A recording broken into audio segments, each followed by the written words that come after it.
This is your AP Government video on party reform. Over time, political parties started to form. When the government was first created in the United States, we had 3, 4, maybe even 5 different factions. They weren't organized parties the way they are today, but eventually we start to form 2 large political parties. And throughout the 1800s, those parties start to become very powerful. They were often controlled by party bosses, and those party bosses, also referred to as political machines like Tammany Hall, became extremely powerful over the voting process, the registration process, and then of course, if you won elections, then they controlled what types of policies were enacted as well. These parties and the political machines controlled the caucuses. They got to decide who could attend the caucuses and therefore could decide which candidates were going to run and represent their party. They also controlled all of the fundraising and campaign mechanisms for candidates who are running for office. These political machines were also really unrepresentative of the types of voters in the electorate. Even once we banned slavery and passed the 15th Amendment, it was often that voters of color could not attend caucuses, certainly could not run for office or receive a lot of the donations that the political machines were fundraising for candidates. So by the early 1900s, the political parties had gotten a little out of hand. And so we start implementing some progressive era reforms. This is in the state governments as well as the federal government.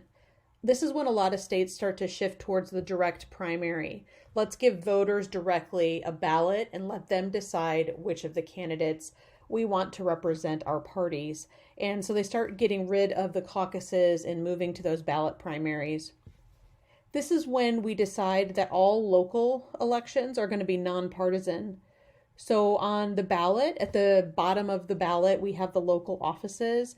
People like mayors or city council members, they do not have a Republican or Democratic affiliation by their name, even if they happen to be a member of the party. All local elections are nonpartisan. We start to expand the civil service portion of government. Remember, the federal government has some elected officials, members of Congress or the president as an example. The president then has a lot of appointment power. We call those political appointments. And those people serve at, the request of the president. And they're typically people on the cabinet, maybe other upper level management jobs. But most of the people who work for the federal government are part of the civil service, which means that they get their job because they applied and they were the best candidate for the job, and they keep their job regardless of who the president is. So about 90% of all federal government jobs are civil service or merit-based appointments and not politically appointed. We also started on state and local levels to expand initiative, referendum, and recall. If you remember, these are all examples of more direct democracy. Citizens on the state or local level could write their own bills called an initiative and get them on the ballot. A referendum can go on the ballot for voters to okay something that the state legislature has already put into place. And a recall would allow voters to vote somebody out of office who did something that they didn't like. We've also passed the 17th Amendment. Remember, that will directly elect senators. So prior to this, state elected officials were choosing senators. This gives a little bit more direct control of voters over who is going to represent them in both the House and the Senate. So over time, the parties have kind of adapted to these changes. One of the things that we're seeing in very modern elections is that there's a lot more candidate-centered campaigns. It's not as party-centered as it once was. For, the first 100 years or so of our government, people were either in a Democratic family or a Republican family, and you really consistently voted only for that party. In fact, in primaries, you usually had to pick up either a blue or a red ballot, and you put the colored ballot in the box, which meant you automatically were voting for all of the candidates from that one party only.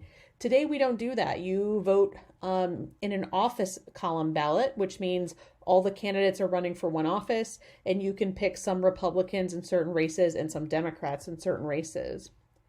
Candidate-centered politics means that people are voting more for the candidate they like. This has a lot to do with personality. Particularly in the presidential election, we want somebody that seems presidential. And a lot of times you hear voters say, I really like them, or I would like to have a beer with that guy, or they seem like they can really get something done. And people, based on the candidate you're really excited about, sometimes can energize new voters that have never voted before. We've also seen a lot of campaign finance restrictions, starting in the 70s with FICA law, and then BCRA in the early 2000s, the invention of super PACs in 2010. A lot of these campaign finance laws are restricting the ways that the party can donate money to candidates, or the amount of money that you can donate to the national party. The goal in campaign finance is to try to make sure that candidates can get money from lots and lots of potential voters, and not just, 10 or 20 of the richest people in the country. Technology is also changing parties and campaigning.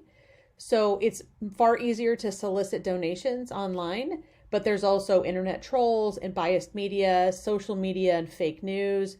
A lot more biased stories because people can blog or people can post comments in the comment section on a newspaper article or on your social media feed as well. But these types of social media technologies do allow campaigns and parties to target very specifically an entire set of voters, down to very specific habits of voters online. Because social media companies know so much about you and what you care about, it's really allowing candidates to target ads in ways that they didn't have before.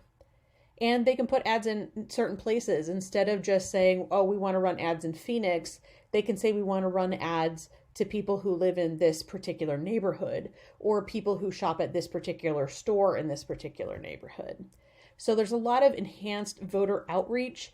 They're mobilizing new voters in new ways, and some of these technologies are allowing us to reach voters who maybe didn't vote in the past, or who didn't donate money and who now will, and kind of get them excited about upcoming candidates.